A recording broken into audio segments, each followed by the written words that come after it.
자, 사도행전 8장 26절부터 35절까지 말씀 길지만 빠르게 읽도록 하겠습니다. 그때 주의 천사가 빌립에게 말하기를 일어나서 남쪽을 향해 예루살렘에서 가자에 이르는 길까지 가라. 그 길은 사막이라 하니 그가 일어나서 떠나더라. 그런데 보라, 에디오피아 사람 곧 에디오피아 여왕 칸타키 휘하에서 모든 재정을 담당하는 큰 권세를 지닌 내시가 예루살렘에 경배드리러 왔다가 돌아갔는데 마차에 앉아서 선지자 이사야의 글을 읽고 있더라. 그때 성령께서 빌립에게 말씀하시기를 가까이 가서 이 마차에 함께 타라 하시더라. 그러므로 빌립이 거기로 달려가니 그가 선지자 이사야의 글을 읽고 있는 것을 듣고 말하기를 당신이 읽고 있는 것을 이해하느뇨 하니 그가 말하기를 나를 지도하는 이가 아무도 없으니 어찌 깨달을 수 있으리요 하며 빌립을 청하여 마차에 올라 자기와 함께 앉게 하더라. 그가 읽고 있는 성경 구절은 이것이니 즉 그는 도살당할 양처럼 끌려갔고 또 털 깎는 자 앞에 잠잠한 어린 양같이 그의 입을 열지 아니하더라. 그가 굴욕 중에 부당한 재판을 받았으니 누가 그의 세대를 선포하리요. 이는 그의 생명이 이 땅에서 끊어졌음이로다 이었더라. 그 내시가 빌립에게 대답하여 말하기를 당신께 부탁하노니 이 선지자의 이 말은 누구에 관한 것이뇨? 자신이뇨? 아니면 다른 사람이뇨? 하니 빌립이 입을 열어 이 성경에서 시작하여 그에게 예수를 전하니라. 잠시 말씀에서 기도하겠습니다. 자, 오늘 말씀의 제목은 내시는 어떻게 구원받았나? 라는 제목이 되겠습니다. 내시는 어떻게 구원받게 되었는가? 자, 우리 최근에 이제 새로 오신 성도님들, 전혀 교회 생활 하지 않으신 그런 분들 때문에 제가 설교 준비를 쉽게 해야 한다는 그런 부담 아닌 부담을 갖게 되고, 또 오늘 하나님의 말씀, 또 오후와도 연관돼서 복음과 관련해서 오늘 복음 설교를 하려고 합니다. 복음 설교를 통해서 오늘 내시가 어떻게 구원받는다 제목대로 어떻게 구원받았는지를 살펴보고, 또 빌립이 이 내시를 인도했는데 우리가 빌립을 통해서 또 우리가 무엇을 해야 하는지 또 조명받게 되기를 바랍니다. 자, 오늘 본문에 보게 되면 주인공은 내시입니다. 내시는 어떻게 구원받았게 되었던 것인가? 에디오피아 사람 내시라고 말하고 있습니다. 그에 관한 정보를 몇 가지 얻을 수 있는데 27절에 보니까 그는 큰 권세를 지닌 자라고 말하고 있습니다. 그는 에디오피아의 여왕 칸타케 휘하에서 재정을 맡은, 국가의 재정을 맡은, 오늘날로 말하면 재무부 장관급에 해당하는 그런 큰 권세를 지닌 자라고 말할 수가 있겠습니다. 그런 사람이면은 여러분들 얼마나 똑똑하겠습니까? 돈을 관리하는 것이에요. 신뢰할 만한 사람이겠죠? 돈을 관리하는 사람. 유다 이스카리ot도 돈을 맡은 자였는데 겉으로 보기에는 아주 신실해 보였고 또 똑똑하고 그랬단 말이죠. 그 사람하고 비교할 건 아니지만 이 내시는 그렇게 똑똑하고 또 현명하고 그런 또 고위 관직자에 그래서 올라 있는 것을 보게 됩니다. 자, 그래서 이 사람에 대해서 간단히 말하자면 이 사람은 선한 사람이라고 할 수 있고 신뢰할 만한 사람이라고 할 수 있고 세상적으로도 아주 뛰어난 능력을 가진 사람이고 그래서 국가에서 인정받는 탁월한 사람이다, 이렇게 요약할 수가 있겠습니다. 이 사람은 세상적으로만 또 큰 성공을 거둔 사람이 아니라 종교적으로도 아주 바른 사람이었습니다. 그는 예루살렘에 지금 다녀가고 있는 중입니다. 교역을 위해서나 외교 문제 때문이 아니라 성경 본문에서 뭐라고 말하고 있습니까? 그가 예루살렘에 방문한 목적은 하나님을 경배하기 위해서라고 말하고 있습니다. 하나님을 경배하고 돌아가는 길인 것입니다. 이 당시만 해도 여러분들, 이 사람은 이방인임에도 불구하고 예루살렘에 경배하러 온 것이에요. 이때만 해도 성전에 가서 경배를 해야죠. 또 1년에 3번 그렇게 유대인들 뿐만 아니라 이방인들이라 할지라도 하나님을 신뢰하는 사람들, 구약에서도 차별 없이 하나님을 믿는 사람들은요, 구약에서도 이방인들 하나님께서 받아주셨던 것을 우리가 볼 수가 있는 것입니다. 자, 그런데 여러분들, 이 이방인이라 할지라도 하나님께서 경배하는 그 경배를 받으시는데, 이 이방인 에디오피아 사람, 그리고 그는 우리가 그 26절에서 봤던 것처럼 남쪽을 향해 예루살렘의 가자에 이르는 길까지 가라. 그 길은 사막이니라. 그 사막을 횡단해서, 여러분 에디오피아에서 예루살렘까지의 그 거리가 얼마인 줄 아십니까? 1000km가 넘어요. 1000km가 넘는단 말입니다. 광주에서 서울을 왔다 갔다 하는 것보다 더 먼 거리를 하나님을 경배하기 위해서 온 것이에요. 근데 그렇게 경배하러 예루살렘까지 왔지만 이 사람은 내시입니다. 내시가 예루살렘에 경배하러 그 먼 거리를 마다하지 않고 왔다는 것이죠. 무슨 뜻인지 아십니까? 내시는 예루살렘에 경배하러 와도요, 성전에 들어갈 수가 없어요. 주의 회중간에 들어갈 수가 없단 말이죠. 신명기 23장 1절에 보니까 고안이 상한 자나 성기가 잘린 자는 주의 회중에 들어가지 못하리라 말씀하고 있습니다. 그럼에도 불구하고 예루살렘에 그 먼 거리를 마다하지 않고 마차를 타고 사막의 그 길을 온 것이죠. 자, 이런 모습을 보게 되면 그가 얼마나 하나님을 찾는 사람이었는가. 단지 종교적인 의무만 하는, 하나님을 경배하는 것으로 끝내고 마는 것이 아니라 돌아가는 길에 마차에서, 여러분들 마차에서 성경을 읽는다는 게 얼마나 힘든 것인지 짐작하실 수 있겠죠. 오늘날 같이 여러분들 타고 다니는 세단과 같은 차가 아닙니다. 마차, 덜커덩거리고 바닥은 포상도로도 아니고 덜컹거리는 그러한, 그리고 그 1000km를 넘는 그 뜨거운 사막에서, 그 악조건 속에서도 하나님을 경배하고 자기 의무를 다했다고 생각하는 사람이 아니라 돌아가는 길에도 그 먼 거리에서 성경을 부지런히 읽고 성경을 그렇게 탐구하던 그런 사람이었던 것이죠. 그랬기 때문에 하나님께서 그를 눈여겨보시고 그렇게 열심히 찾으면 주님께서 만나주시기 때문에 그가 구원받게 된 것이죠.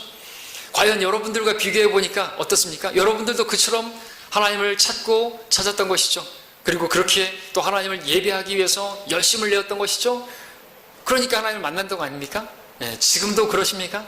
지금도 여러분들 먼 거리에서도 예배 드리러 오시는 분들도 계시고 또 열심히 하나님 말씀을 사모해서 읽는 분들도 계시죠. 네, 주님께서 사랑하시는 사람이고 다 보고 계시는 것입니다. 그대로 갚아주시는 것이에요. 자, 내시는 하나님을 경배하고 돌아가는 길에 열심히 하나님을 또 찾고 있었습니다. 성경을 읽고 있고 그런가 하여 상고하고 있던 사람이었습니다. 자, 그런데 지금까지, 이때까지 어땠습니까? 빌립을 만나기 전까지 그는 어떤 사람이었습니까? 그는 구원받은 사람이었습니까? 그는 구원받지 못한 사람이었습니다. 자, 이 내시는 훌륭한 종교인이었습니다. 대단한 열성을 가지고 있던 사람이었습니다. 하나님을 경배하는 사람이었습니다. 성전을 사모하는 사람이었습니다. 성경을 열심히 부지런히 읽는 사람이었습니다. 선한 사람이었습니다. 그런데도 그가 구원받지 못했다는 사실을 여러분들 생각해 보시기 바랍니다. 우리가 생각해 볼 게 그것입니다.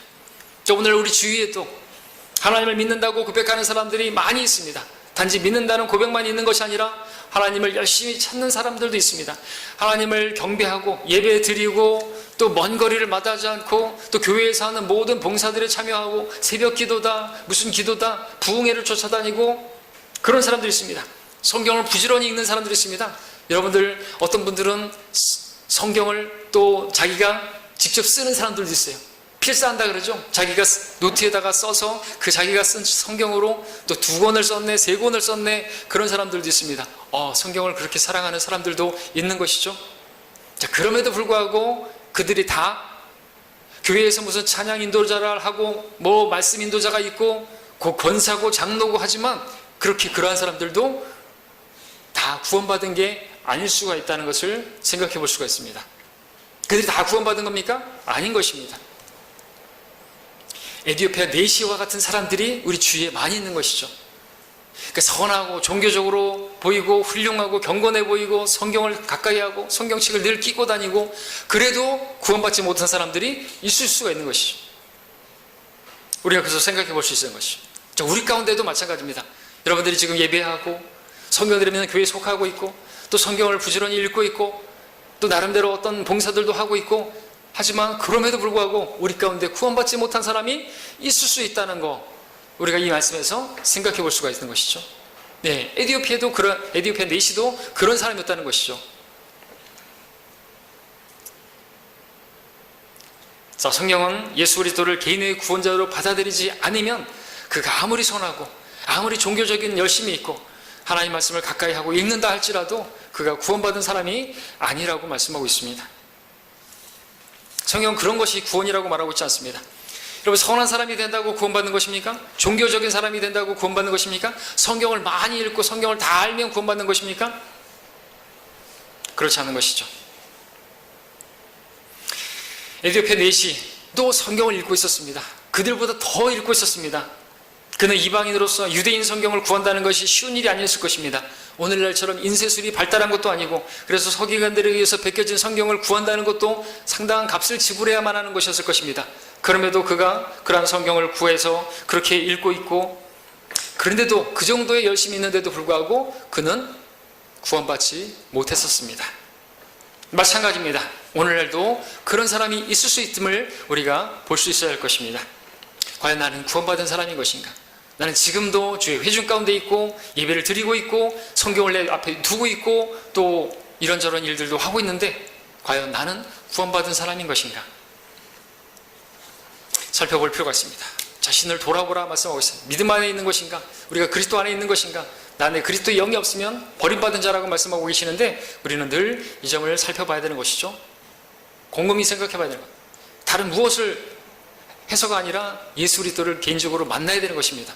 그분을 구원자로 만나야 하는 것이죠. 영접해야 하는 것입니다. 예수 영접하지 아니하고 그렇게 하는 모든 것들은, 그런 것들은 아무짝에 쓸모없는 것이죠. 자, 우리 29절을 이제 보시면 이 사람의 다른 면을 좀 보겠습니다. 그럼 마차에 앉아서 이사야서를 읽고 있었죠? 29절에 보니까 그때 성령께서 빌립에게 말씀하시기를 가까이 가서 이 마차에 함께 타라 하시더라 말씀하고 있습니다. 자, 우리 이 말씀을 여러분들에게 빌립이 주님 말씀을 들었는데 여러분에게 주시는 말씀으로 들어보시기 바랍니다. 자, 성경에 따르면 누군가가, 예수님을 아는 누군가가 예수님을 모르는 사람들에게 예수님을 전해서 예수님을 믿게 하는 것이 바로 복음 전도라고 말하고 있습니다. 하나님께서 이 방식으로 사람이 구원받게 되기를 바라시는 것이죠. 빌립은 입을 열어서 성경으로 시작해서 이 성경에 시작해서 예수를 전했다고 말하고 있습니다. 누군가가 구원받기 위해서는요, 구원받은 사람이 구원받지 못한 사람에게 가야 하고요, 그리고 입을 열어서 그에게 예수님을 전해야 되는 것이죠. 그리고 성경으로 예수님을 전해야 하는 것입니다. 그럴 수 있어야 되는 것이죠. 근데 마귀가 방해하긴 합니다. 입을 열지 못하도록, 입만 열면 되는데 첫 마디를 꺼내기가 힘들어서 그 순간 상당한 영적 전쟁이 시작되는 것이죠. 마귀가 공격하는 것입니다. 입을 열지 못하도록 두려움을 주고. 자, 그럼에도 우리는 입을 열어서 복음을 증거해야 되는 것입니다. 성경에 따르면 복음을 전파하는, 복음 전파의 어리석음으로 믿는 자들을 구원하시기를 기뻐하셨다고 말하고 있습니다. 세상적인 얘기로 본다면 참 어리석은 방법이죠. 하나님도 아세요. 그것이 어리석은 방법인 것을. 그러나 어쩌겠습니까? 하나님께서 이 방법으로 복음이 전파되어지고 이 방법으로 예수님을 누군가가 믿게 되기를 바라셨다면 우리는 단순하게 이 말씀을 붙들고 나가서 전해야 되는 것이죠. 입을 열어서 증거해야 되는 것입니다. 믿음은 들음에서 나오고 들음은 하나님의 말씀에 의해서기 때문에 누군가가 들려주지 않는다면 들을 수가 없는 것이죠. 전파하는 자가 없는데 어찌 들을 수가 있겠습니까? 어찌 믿을 수가 있겠습니까? 물론 이런 방식으로 구원받지 않은 사람들에게 구원받은 사람이 복음을 증거하는 이런 방식으로, 이런 전도의 방식은 어리석은 것이겠지만 하나님의 계획은 그것입니다. 오늘날 멀티미디어 시대다, 영상으로 복음이 패러다임이, 방식이 바뀌어야 된다. 그리고 어떤 교회에서는 그렇게 해서 이스라엘의 역사를 보여주면서 하나님의 살아계심을, 그 증거들을 보여주기 위해서 자료를 띄우고 파워포인트로 빔 프로젝트 쏘고 하는데, 그런 식으로 해서 복음을 전하는 건 그건 잘못된 것이에요. 죄인이 구원받으려면요, 자신이 죄인임을 알고 예수 그리스도의 그 대속을 통해서 구원받아야 되죠. 하나님의 존재하심, 살아계심, 그런 거를 믿는다고 해서 구원받는 게 아니잖아요. 접근부터가 잘못된 것이에요. 그 자신이 누구인지를 알아야 돼요. 그리고 예수님을 알아야지 구원받는 것이지, 하나님의 살아계심을 어떻게 증명하고, 이스라엘의 역사를 보니까 살아계심을 그걸 몇 일주일씩이나 증거하면서 그렇게 하냐 이것이요. 그러다가 죽으면 어떡할 거지? 그렇죠?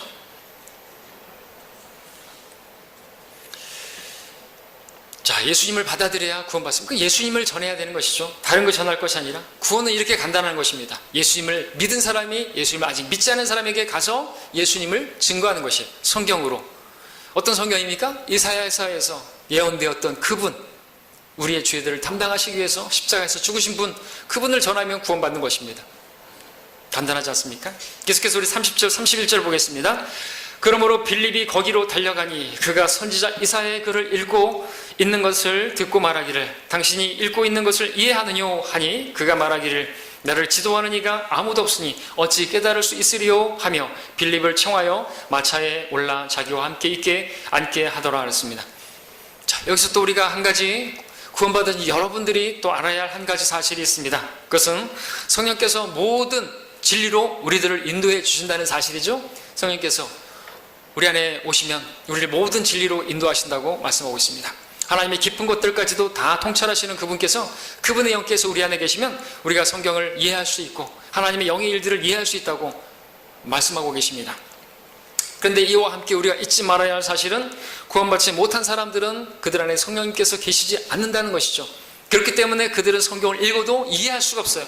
깨달을 수가 없어요. 바로 메시아와 같이 성경을 읽지만 가르쳐주는 자가 없는데 어떻게 깨달을 수가 있겠습니까? 그래서 하나님께서는요, 구원받은 성도들을 이 세상에 남겨두시는 것입니다. 구원받지 못한 사람들에게 성경이 구원에 관해서, 예수 그리스도에 관해서 무엇이라고 말씀하시는지를 들려줄 수 있게 하시려고 여러분들을 이 세상에 남겨두신 것이에요. 하나님께서 우리에게 원하시는 것은 분명합니다. 우리가 성령님의 인도하심을 따라서 하나님이 인도하실 때 우리가 순종해서, 여러분 말씀하시잖아요. 가라 말씀하셨습니다. 가서 빌립처럼 예수님을 알지 못하는 사람들, 읽어도 알지 못하는 사람들에게, 그들에게 예수님을 증거하게 되기를 바라시는 것입니다. 어떻게 하면 구원받을 수 있는지를 가르쳐 줄 수 있기를 바라시는 것이죠.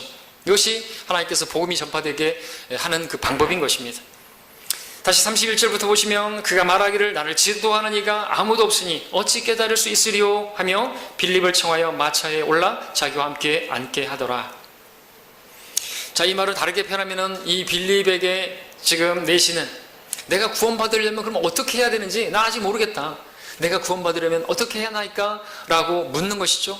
예, 그는 정말 우리가 말하는, 쉽게 말하는 준비된 사람이었던 것입니다.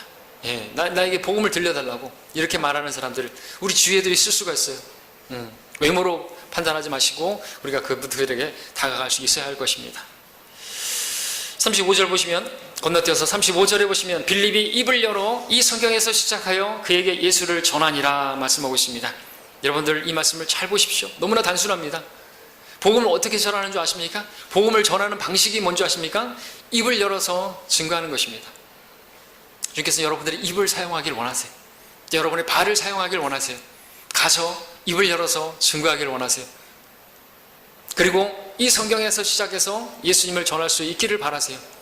이 성경에서, 복음에서 여러분들 예수님을 찾아내고 그 복음의 말씀을 전해주기를 바라시는 것이죠. 자, 내시가 읽고 있던 성경은 어떤 것입니까? 이 성경이라고 했는데 이 성경 본문은 32절부터 33절 그 두 절의 말씀에서 무엇을 보여주고 있습니까? 다시 한번 읽으면 그가 읽고 있는 성경 구절은 이것이니 즉 그는 도살당할 양처럼 끌려갔고 또 털 깎는 자 앞에 잠잠한 어린 양같이 그의 입을 열지 아니하더라. 그가 굴욕 중에 부당한 재판을 받았으니 누가 그의 세대를 선포하리요. 이는 그의 생명이 이 땅에서 끊어졌음이로다 이었더라 말씀하고 있습니다. 자, 이 구절은 어디에서 여러분 읽어보셨습니까? 이사야서 53장에서 읽어보셨죠? 예, 자, 우리 이사야서 말씀으로 가서 보겠습니다. 이제 이사야서 53장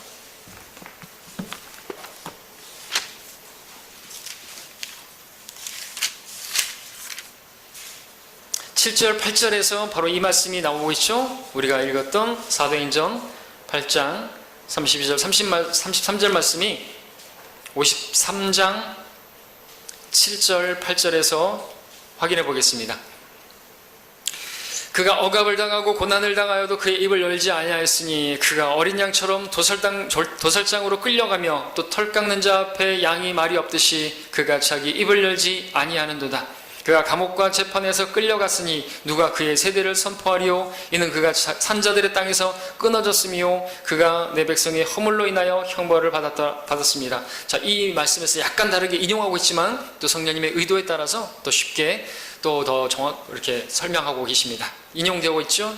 자, 이 말씀을 읽고 있었던 것입니다. 이사야서 53장은 바로 예수 그리스도의 십자가에 죽으실, 이 땅에 오셔서 그렇게 죽으실 것에 대한 예언을 하고 있는 것이죠. 정확하게 그 예언이 성취가 된 것입니다. 자, 1절부터 우리가 한번 살펴보겠습니다.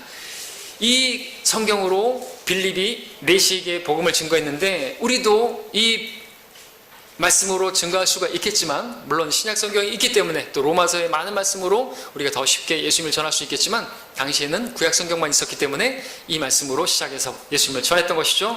자, 우리가 이 말씀을 보면은 예수님의 그 순환과 또 하나님의 또 뜻이 무엇인지를 볼 수가 있는데요. 먼저 1절을 보시게 되면, 1절을 보시면 우리의 전한 것을 누가 믿었으며 주의 팔이 누구에게 나타났느냐 말씀하고 있습니다.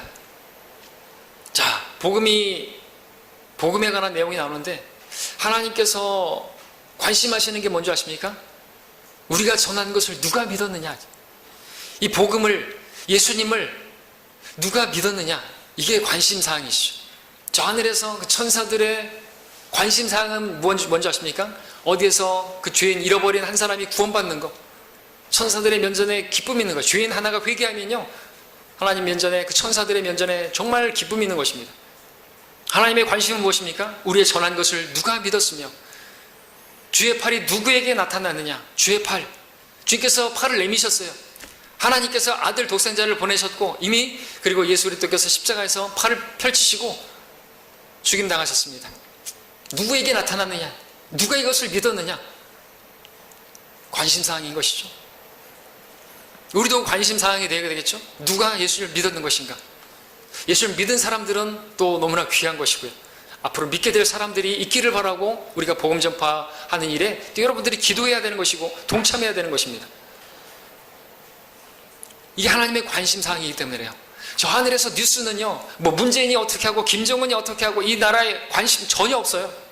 하나님은 죄인 하나가 회개하면요, 그가 구원받는 것에 관심이 있다니까요. 여러분들 뭐 무엇에 관심이 있습니까? 자, 우리에게는 전해줄 소식이 있습니다. 우리가 전한 것이 있는 것이에요. 그 전할 메시지가 하나님께서 우리에게 주셨습니다. 자, 하나님께서는 사람들에게 전해주시기를 원하는 소식은요, 사람들이 구원받으려고 애쓰고 힘쓰고 노력하는 것이 아니고 하나님께서 보내신 구원의 손길을 붙잡는 것입니다. 구원의 팔, 주의 팔, 이미 내미신 그 팔을 붙들기만 하면 되는 것이지, 자기들이 막 뭘 하려고 그렇게 다가서는 게 아니라 하나님께서 이미 내미신 팔을 붙잡는 것, 이것이 구원이라고 말하고 있습니다. 종교는 어떻습니까? 종교는 자기 힘으로 올라가려고 하는 것이지만, 복음은 하나님께서 내미신 손을 붙잡는 게 바로 복음인 것입니다. 은혜죠. 그런 것들을 자신의 모든 노력, 구원받기 원하는 그런 마음은 알겠지만, 그런 모든 자기들의 의나 노력은 다 내려놓고 주님께서 이루어 놓으신 그 구원을 받아들이는 것, 주님의 손을 붙잡는 것이 구원이라고 말하고 있는 거죠. 2절을 보겠습니다. 이는 그가 그 앞에서 연한 싹 같고 마른 땅에서 나온 뿌리같이 자랄 것이며, 그는 모양도 우아함도 없으시니 우리가 볼 때에 그를 흠모할 아름다움이 없음이라. 예수님께서 이 땅에 오실 때의 모습입니다. 모든 믿지 않는 사람들은 예수님께서 이렇게 이 땅에 오실 것에 대해서 알아야 되는 것이죠. 예수님은요, 영화에서 보여지는 것처럼 그렇게 여성스럽고 머리 길고 파란 눈동자에 정말 멋지게 생긴 그런 분이 아니세요. 외모로 본다면 꽃미남이 아니란 말입니다. 흠모할 만한 모양이 없어요. 여러분들, 예수님께서 30년 넘게 목수 일을 하시면서 얼마나 고생하셨는지, 외모는 30세인데 50세 가깝고요, 그리고 그 스펙도 보게 되면요, 목수로 생활하시다가 무슨 뭐 유대인들을 위해서 뭐 민족 해방운동, 뭐 로마의 압제를 당하는 데서 막 그 해방시켜주는 그 어떤 혁혁한 공로도 세우지 않고 30년 넘게 목수 일만 하다가 3년 동안 뭐 하나님 말씀 전하다가 십자가 달려 죽었어요. 사람들이 그 소식을 듣게 되면 뭐 끌릴 만한 게 없어요. 스펙도 없어요. 대단한 거 없어요. 가나안의 집안도 예루살렘 아주 나사렛 아주 형편없는, 이름도 없는 꼴짜기에 3D 직종에 계셨고 배우지도 못했어요. 그래서 사람들이 배우지도 못했는데 어떻게 글을 알지? 대학도 안 나왔어요. 토익 이런 것도 없어요. 스펙이 아무것도 없어요. 육신적인 모습으로 본다면 예수님께는 끌릴만한 것이 아무것도 없는 것이죠. 근데 우리는 그분께 끌렸어요. 그렇죠? 그러니까 외모로 판단하면 안 되는 것이에요. 예수님에 대해서 우리는 뭐 대단한 그 어떤 일을 행하셨기 때문에가 아닌 거예요. 물론 대단한 일을, 엄청난 일을 하셨죠. 그분이 십자가를 졌는데 사람들은 예수님에 대해서 가장 먼저 알아야 될 것이 그것입니다. 예수님은 외모적으로 본다면, 인간적으로 본다면, 세상적으로 본다면 아무것도 끌릴 만한 것이 없고 흠모할 만한 것이 없고 아름다운 것도 없고 그렇다라는 것이죠. 그것을 먼저 알아야 되는 것입니다. 그래서 3절은 말하죠. 그는 사람들에게서 멸시받고 거부되었으며 슬픔의 사람이요 질고에 익숙한 사람이라. 우리가 우리의 얼굴을 그로부터 숨긴 것 같이 그는 멸시받았고 우리는 그를 존중하지 아니하였도다 말씀하고 있습니다. 예, 그러다 보니까 사람들이 멸시하는 것이에요. 아, 저 나사렛 예수가 목수의 출신이고 그 이름도 없는, 스펙도 없는, 아무것도 볼 것도 없는 그런 사람들 멸시합니다. 멸시. 오늘날 사람들을 예수님을 멸시하죠. 예수님의 이름은 아주 멸시거리가 됐어요. 영어권에서는 사람들은 욕할 때 어떻게 하죠? 지저스 크라이스트. 욕을 하는데 예수님의 이름으로 욕을 해요. 예. 멸시당하는 이름이 된 것이 거부당하고 있습니다. 사람들 예수님을 우리가 전하려고 해도 듣기 싫어합니다. 예. 예수님께서 그들을 위해서, 자신을 위해서 무엇을 해주셨는지 알려주려고 해도 들으려고 하지 않습니다. 슬픔의 사람이요 질고에 익숙한 사람이라. 우리가 우리의 얼굴을 그로부터 숨긴 것 같이. 우리는 우리죠. 예, 여기서 우리는 우리입니다. 우리는 그로부터 얼굴을 숨기려고 해요. 많은 사람들이 지금도 그렇습니다. 예수님으로부터 얼굴을 숨기려고 하려고 그래요. 얼굴을 숨긴다는 걸 생각해 보십시오. 보기 싫은 거예요. 보기 싫은 거예요. 아, 그런 분은 싫다 이거죠. 그런 분이 무슨 나를 구원하시는 분이고 그분이 무슨 하나님이시냐 이거죠. 얼굴을 숨기는 것이에요. 그리고 죄인들은 그분에게서 얼굴을 숨기려고 해요. 쳐다보기 싫어요. 그분을 쳐다봐야 구원을 받는데 그로부터 얼굴을 숨기려고 해요. 모든 죄인들의 인생은요, 그분으로부터 얼굴을 숨기려고 하는 그러한 인생이죠. 모든 사람들, 죄인들, 죄를 짓고 나면 그들은 무슨 짓을 하는 줄 아십니까? 여러분들 뺑소니를 쳤어요. 아, 뺑소니가 아니라 사람을 쳤어요. 제일 먼저 뭘 하죠? 사람들은? 뭘 찾아봐요? 혹시 CCTV가 있나? 요즘은 누가 나를 보지 않았을까? 그래서 도둑들이 제일 싫어하는 하드는 누가 봐잖아요. 누가 볼까봐. 죄인들은 자기들이 죄를 짓고 나서 본성적으로 누가 나를 보지 않았을까? 누가 본 사람이 없다 할지라도 누군가가 보고 있을 거라고 하는, 누군가가 보고 있다는 그 본성으로 그걸 알고 있는 거예요. 양심이 있기 때문에. 그것을 숨길 수가 없는 것이죠. 근데 자기가 그로부터 얼굴을 숨긴다고 해서 자기를 감추려고 한다. 아담도 하나님 앞에 범죄하고 나서 숨으려고 했지만 숨긴다고 숨어집니까? 무화과나무로 가린다고 가려집니까? 죄의 눈은 선한 자와 악한 자를 다 두루 찾아보고 계시는 것이, 아무리 숨기려고 해도 그것은 타조와 같이 사냥꾼이 쫓아오니까 자기가 모래 구멍에다가 머리를 쳐박는다고 하는데, 그런다고 해서 문제가 해결되는 게 아니지 않습니까? 자기가 안 본다고 해가지고 사냥꾼도 자기를 안 봅니까? 자기가 숨긴다고 해서 하나님께서 그 모든 것을 보지 않으니까, 예수님을 쳐다보지 않는다고 해서 자기는 예수님과 상관없이 다른 방법으로 구원받을 수 있는 것입니까? 사람들은 참 어리석은 것이죠. 근데 여러분들, 이 십자가 사건에 대해서 말씀하시는 것인데요,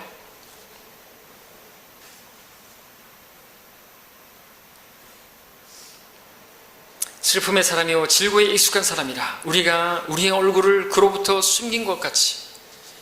사람들은 예수님을 멸시하고, 아, 십자가에 죽으신 분이 무슨 구원자냐, 그러고 얼굴을 숨기고 돌이키는 것이, 저주하면서 침을 뱉고 그랬습니다.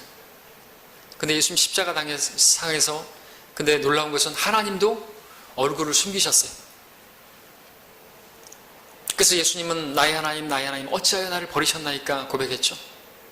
예수님께서 십자가에 지셨을 때 사람들도 그에게서 얼굴을 돌렸고 하나님 아버지께서도 그에게서 얼굴을 돌렸어요. 왠지 아십니까? 그때 당시에 예수님은 우리를 위해서 죄가 되셨기 때문에 그렇습니다. 여러분들, 죄인이 된 게 아니에요.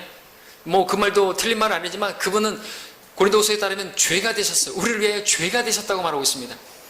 이것은 뭐 엄청난 일이 벌어진 거예요, 사실. 여러분, 이렇게 설명하면 어떨까요? 여러분, 우리 흔히 말할 때 이런 말 하죠. 죄는 미워하되 죄인은 미워하지 말라. 죄는 미워하되 사람은 미워하지 말라. 그러니까 어떤 사람이 죄를 지었는데 진짜 이거는 엽기적인, 자기 아버지를 뭐 살해한 딸, 그런 이야기 뭐 들으면은 그 죄인을 미워할 수 있잖아요, 그죠? 근데 사정을 알아보니까 그 아버지로부터 엄청나게 20년 동안 성폭행을 당해가지고 그 남자친구가 공모해서 그렇게 아버지를 살해했다는 이야기를 듣게 되면은 이제 어떻게 되죠? 그래, 죄는 미워하되 그 사람은 미워하지 말자, 이런 말을 하잖아요. 그 실제로 있었던 일이잖아요, 그런 일이. 제가 뭘 말씀드리는지 아십니까? 근데 예수님은요, 죄가 되신 거라니까요. 흔히 말할 때 죄는 미워하되 죄인은 미워하지 말라 그런 말하는데 예수님은 죄인만 된 게 아니라 죄 자체가 되셨어요. 모든 사람들이 말하는 것처럼 죄는 미워해야 된다 그러는데 그 미움의 대상이 된 거예요. 그렇게 죄의 화신이 되어가지고 죄 자체가 되셔가지고 십자가에 달린 거예요. 그러니까 하나님도 얼굴을 돌리셨죠. 그 가운데서 부르짖으셨어요. 나의 하나님 어찌하여 나를 버리셨나이까. 철저하게 아무도 거들떠보지 않는 그런 모습으로 예수님은 십자가에 달리신 거예요. 여러분 그걸 생각해 보실 수 있습니까? 어디까지 낮아진 겁니까? 우리를 위해서. 자, 그는 멸시받았고 또 우리는 그를 존중하지 아니하였도다 라고 있습니다. 우리는 그를 존중하지 아니하였도다. 이 말씀을 잘 보십시오. 이 말씀이 기록된 것은 정말 다행입니다. 왜냐하면요, 어떤 사람들은 이렇게 말할 수도 있죠. 나는 예수님을 멸시하지도 않았고 그분을 거부하지도 않았다. 이렇게 말할 수 있을 것입니다. 예수님 4대 성인이고 나 그분 그렇게 멸시하고 그렇게 욕하지 않았다. 이렇게 말할 수도 있을 것입니다. 그러나 이 말씀은 어떻습니까? 예수님을 존중했냐 이것이. 그렇죠? 그분이 행하신 그 일을 듣고 존중해서 받아들였냐. 예수님은 어떤 분이십니까? 그분은 존귀와 영광과 찬송을 받으시기에 합당하신 분입니다. 존중하지 않았다면요, 거부하지 않았어도 멸시하지 않았어도 그 아무 의미가 없는 것이에요. 존중해야 되는 것이죠. 나를 구원하신 분인데, 나를 구원하시기 위해서 그렇게 죄가 되신 분인데 그 안 받아들이면요, 난 그분 거부하지 않았다라는 게 무슨 의미가 있습니까? 거부했네. 멸시하지 않았어도 거부했잖아요. 존중하지 않으면 거부한 것이잖아요. 그러면 아무짝에도 쓸모가 없는 것이에요. 존중하지 않았다면. 그래서 이 말씀이 기록된 것이겠죠. 자, 사람들 중에서 예수를 멸시하지 않는 사람들도 있습니다. 문제는 그들이 예수님을 존중하지 않는다는 게 문제죠. 불신자들은 영화배우나 운동선수나 가수나 부자나 남자친구나 여자친구나 자기 자식이나 존중하고 귀하게 여깁니다. 예수님보다 어떤 사람들을 귀하게 여깁니다.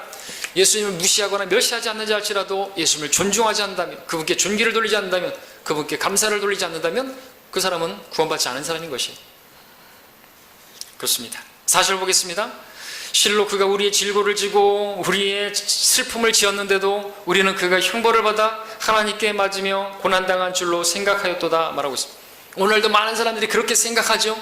그분이 십자가를 진 것은 그분 자신에게 죄가 있어서 그가 로마에 어떤 반역해가지고 이스라엘 민족의 해방을 위해서 그렇게 하다가 반역죄로 십자가에 죽은 것이다. 이렇게 생각하기도 합니다. 그러나 실로 뭡니까? 진실은 뭡니까? 우리의 질고를 진 거라고. 우리의 슬픔을 지었는데 라고 말하고 있습니다. 근데 사람들은 생각하는 것이 그가 형벌받은 거 하나님께 맞으며 이스라엘 유대인들 그 종교 지도자들은 그 목적으로 예수님을 십자가에 맞다는 것이죠. 나무에 매달린 자는 누구나 저주받은 것이다. 하나님께 저주받아가지고 매달린 것이다. 이것을 그들이 율법에 있기 때문에 그 목적으로 나무에 매달은 것이. 그러면은 사람들이 다 그로부터 얼굴을 돌릴 줄 알고, 그래서 나무에 매달린 자, 예수님을 저주받은 자라고 그렇게 만들려고, 인식하게 하려고 십자가에 처형했던 것이죠. 자, 예수님은 왜 이렇게 십자가에서 고통하며 죽으신 것입니까? 예수님은 그분 자신의 어떤 죄 때문이 아닌 것이죠. 또 하나님께 순종해가지고 그렇게 고난당하시고 십자가에서 죽으셨지만 하나님을 위해서 그렇게 십자가를 진 것도 아닌 것입니다. 누구를 위해서입니까? 우리를 위해서, 저와 여러분을 위해서 질고를 슬픔을 담당하신 것입니다. 우리의 고통을 짊어지신 것입니다. 슬픔을 담당하신 것입니다. 여러분, 지옥에 있는 사람들은 어떤 사람들입니까? 그들은 지금 어떤 일을 당하고 있는 줄 아십니까? 지옥의 불꽃 가운데서 그들은 슬퍼하며 또 눈물을 흘리고 고통하고 있습니다. 그들이 왜 그렇게 고통하며 슬퍼하고 있는 줄 아십니까? 예수님께서 그들이 받아야 할 그 질고, 그 고통을, 그 슬픔을 다 대신하셨고 받으셨는데 그것을 받아들이지 않아서 그들이 고스란히 자신들의 죄들 가운데서 그 고통하면서 그렇게 슬퍼하면서 있는 것이에요. 안타깝죠? 정말 아쉽죠? 그들이 예수님께서 자신들의 모든 질고를 담당하시고 그들의 슬픔을 담당하셨다는 것을 받아들였다면 예수님께서 그들의 그 모든 걸 대신하셨을 것이고 그들은 그곳에 가지 않았을 수 있었을 것인데 받아들이지 않아서 슬퍼하며 고통하며 울며 이를 갈고 있을 뿐인 것이에요. 5절 보겠습니다. 그러나 그는 우리의 허물로 인하여 상처를 입었고 그는 우리의 죄악으로 인하여 상하였도다. 우리의 화평을 위한 징계가 그에게 내려졌고 그가 맞은 채찍으로 우리가 치유되었도다.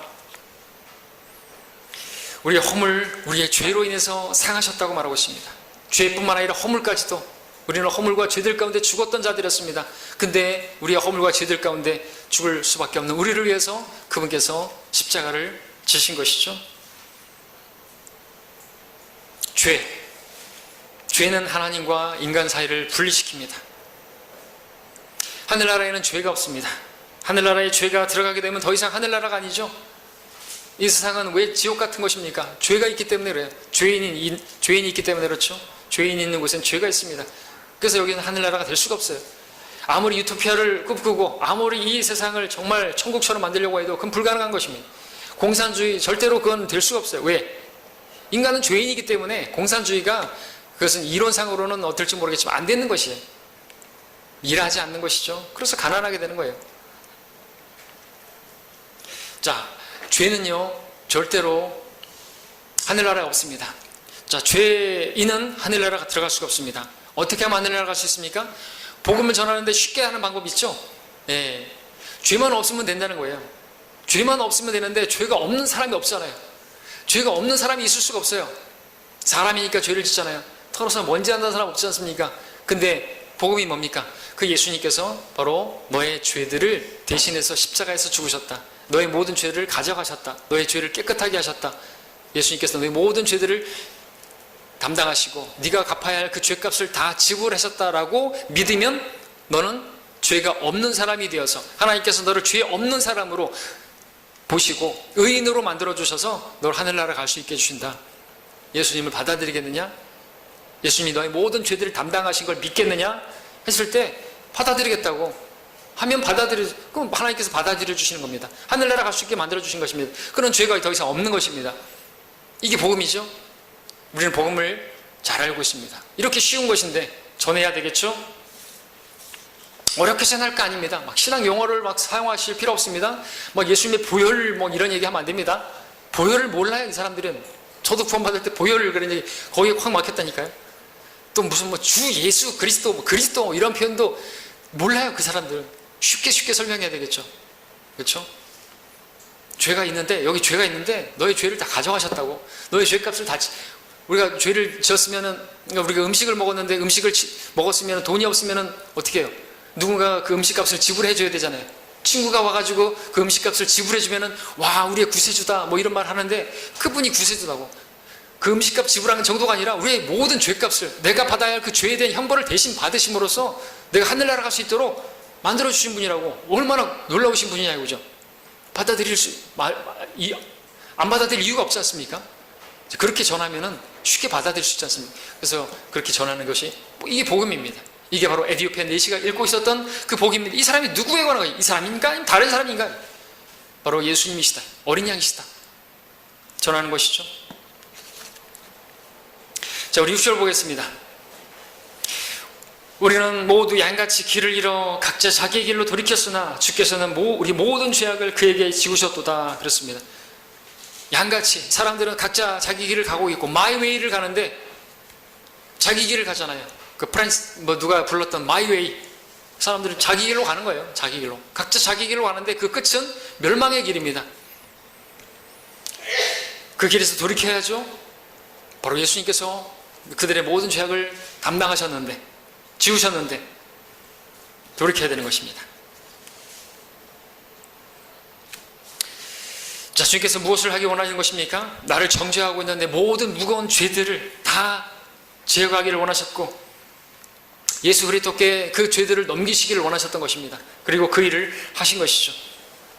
나에게 개인적인 구원자를 주시기를 원하셨습니다. 그분 안에서 우리가 안식을 누리기를 원하시고 하늘나라에서 영원히 주와 함께 살기를 원하셨습니다. 그렇게 되려면 그분 앞에 나와야 되는 거죠. 돌이켜야 되는 것이죠.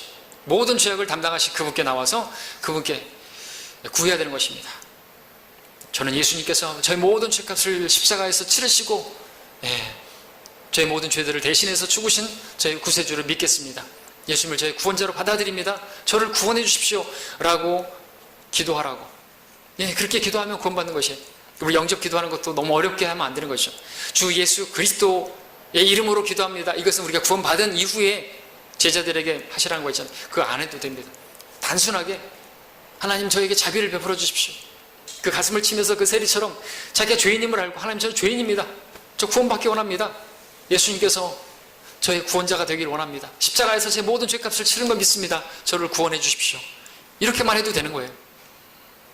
그리고 또 하나 말씀드릴 수 있는 것은 그리고 그 사람이 입을 열어서 예수님을 영접 기도하지 않을 것 같으면요, 그 사람은 마음에 믿고 저를 따라서 기도하시라고 말하면 돼요. 성경 로마서 10장 9절에서 말하고 있죠. 마음에 믿으면 구원을 받으리라 그랬습니다. 10절에서는 물론 마음이 믿어 의에 이르고 입으로 고백하여 구원에 이른다고 했지만 9절에서는 이미 마음에 믿으면 구원을 받으리라 그랬습니다. 여러분, 입이 없는 사람들, 벙어리들도 어떻게 구원받을 수 있지 않습니까? 말할 수 없는 정말 고통 가운데 있고 병원에 침상에 누워있고 이거 맞고 있는 사람들 있지 않습니까? 마음에 믿으시면 구원받을 수 있습니다. 그렇게 할 수 있잖아요. 그리고 어떤 경우에는 우리가 뭐 타협하는 건 아니겠지만 이 사람이 이렇게 좀 숫기가 없는 사람들이 또 있잖아요. 그런 사람들에게 그렇다고 해서 안 받아들이면 마세요. 영접기도 안 할 거예요? 그럼 나 갈게요. 이렇게 하실 게 아니라 그 마지막에라도 그렇게 하세요. 소리 내서 하기가 좀 창피하시면, 우리 한국 사람 좀 그래요, 그죠? 미국 사람들은 그러지 않는다는데, 다른 사람들이 보는 거 상관없이 어디에서든 줄 쫙 서 있다가도 나와가지고 복음 듣고 예수님 영접하자 그러면 무릎 꿇고 하자 그러면 무릎 꿇고도 하시고 하는데, 우리나라 사람들은 왜 이렇게 남의 눈치를 보는지. 또 설교 끝나고 나가지고 자, 예수님 영접할 사람 손 드십시오 그러면 손 안 들어요. 그리고 영접기도 하십시오 그러면 안 해요. 그래서 저는 그렇게 하잖아요. 우리 같이 다 하시자고. 다 그분 저기 위해서 같이 다 합시다. 그렇게 하면 이제 그렇게 하기도 하는데, 그분들의 그것도 연약함이잖아요, 그죠? 네. 창피하게 하는 것도 있고, 그러니까 우리가 거기에 맞춰서 전해주는 것이죠. 그래서 마음에 이렇게 하시라고. 하나님, 저는 죄인입니다. 죽으면 지옥 갈 수밖에 없지만 예수님이 십자가에서 제 모든 죄값을 치는 걸 믿습니다. 저를 구원해 주시겠습니까? 예, 예수님이 저의 모든 죄를 용서하신 저의 구원자로 제가 믿습니다. 예, 하셨어요? 그러면 예 하죠. 고개를 끄덕거리죠. 그러시면 구원받은 것이라고 말할 수 있다고. 그리고 전도지 주고 집에 가셔서 또 자신을 차분하게 읽어보시고 여기 있는 대로 또 소리내서 하실 수 있길 바랍니다. 이렇게 해주는 게 필요하잖아요, 그렇죠? 따라하세요. 안 따라하세요? 구원받은 거 아니에요? 나 문제 나 할 거 다 했어요? 그러면 안 되는 거예요, 그죠? 그렇게까지 할 수 있으면 되겠죠? 자, 우리 다시 사도행전 8장으로 이제 가겠습니다. 그 다음 구절은 이제 바로 사도행전 8장에서 에디오페 네시가 읽었던 본문이죠. 8장 36절. 그리하여 그들이 길을 따라가다가 물이 있는 곳에 이르자 그 네시가 말하기를, 보라, 여기에 물이 있도다. 내가 침례를 받는데 무슨 거침이 있느뇨 하니. 그랬습니다.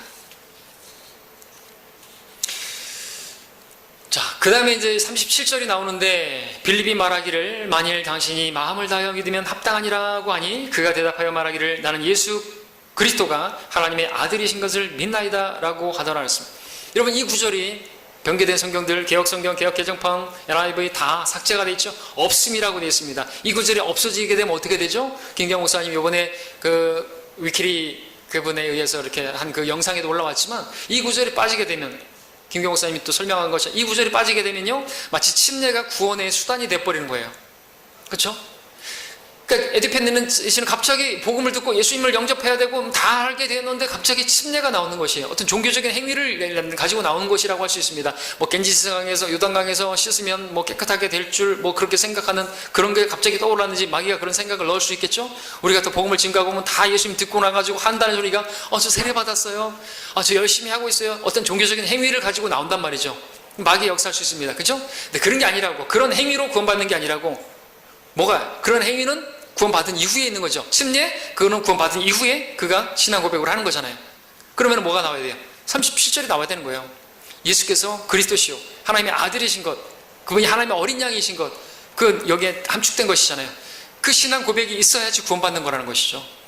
근데 이걸 삭제해버리게 되면 마치 침례가 구원인 것처럼, 그래서 세례를 주는 사람들도 있고 침례가 구원의 수단인 것처럼 생각하는 사람들도 있고 하고, 그렇게 돼버리는 것이에요. 성경 변개가 그와 같은 열매들을 만들어낸 것이지만, 믿음에 의한 믿음으로 말미암아 은혜로 구원받는 것입니다. 믿고 고백해야죠.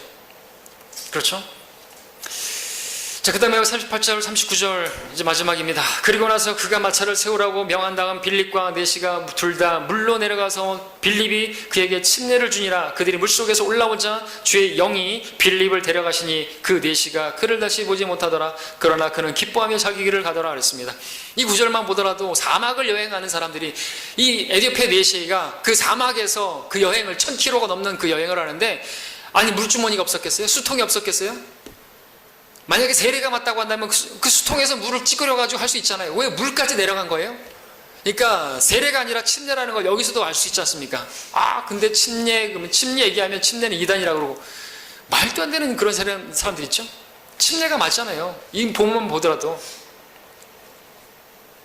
자, 네시는 이제 구원받았습니다. 그리고 오늘 마지막 말씀 뭡니까? 그러나 그는 기뻐하며 자기 길을 가더라 말씀하고 있습니다. 왜 그렇게 기뻐한 것입니까? 오랫동안 종교 생활을 했어도 해결할 수 없었던 그 죄 문제를 해결했기 때문에 그렇죠.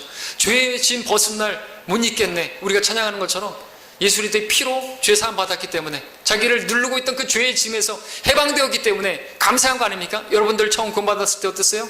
너무나 기뻤죠? 뭐 복권에 당첨된 것도 아닌데, 무슨 개 탄 것도 아닌데 얼마나 기뻤습니까? 날아갈 듯이 기뻤고, 막 떠오르는 태양은 뭐 달라 보였고, 이때만하게 커 보이고, 구름 위를 걷는 것 같고. 예, 네시도 그랬습니다. 네시도 구원받고 그랬고, 여러분들도 그랬었죠? 전에는 구원받지 못한 사람이었지만 이제는 구원받은 사람이 된 것입니다. 전에는 예수님 모른 채 왔지만 이제 예수님을 알게 된 것이에요. 그에게 큰 만족이 되었던 것이죠. 큰 기쁨이 있을 수밖에 없었던 것이죠. 여러분에게도 이런 날이 있었던 것입니까? 네시는 어떻게 구원받았습니까? 여러분은 어떻게 구원받았습니까? 이 네시는 우리가 구원받은 것에 대한 모형으로 지금 제시가 되고 있습니다. 혹 우리 가운데 구원받지 않은 사람이 있을 수 있습니다. 지금 여러분들이 성경도 읽고 예배도 드리고 선한 사람이고 경건한 사람이고, 여러분 사회적으로 대단한 사람이고, 네시도 그랬습니다. 그러나 구원받지 못했어요. 예수님을 개인적으로 영접한 적 있습니까? 오늘 이 예배 마치고 교회 밖을 나가는 분 중에서 구원받지 않은 분이 있기를 원치 않습니다. 오늘 예수님을 영접하시기를 바랍니다. 예수님을 영접하신 분들입니까? 그렇다면 여러분들 무엇을 해야 됩니까? 우리도 빌립처럼 성경으로 예수님을 전할 수 있어야 되는 것이죠. 성경을 읽어도 알지 못하는 사람들, 열심히 교회 생활만 하고 있고, 또 어떤 종교적인 의식을 가지고 자기가 구원받은 것으로 생각하는 사람들에게 성령님이 안 계셔서 그들 모든 진리로 인도받지 못하는 그러한 사람들에게 우리는 예수님을 증거할 수 있기 위해서 우리가, 저와 여러분들이 이 세상에 남겨져 있는 줄로 믿으시고 그 일을 해야 하겠습니다. 자, 오늘 구원받지 못한 사람들은 영접 기도하시고, 구원받으신 분들은 이제 주님 앞에 오늘 말씀 들은 대로 빌립과 같이 그렇게 전도자의 삶을 살겠노라고 헌신하는 그러한 계기를 가지시기 바랍니다. 잠시 머리 숙이시겠습니다.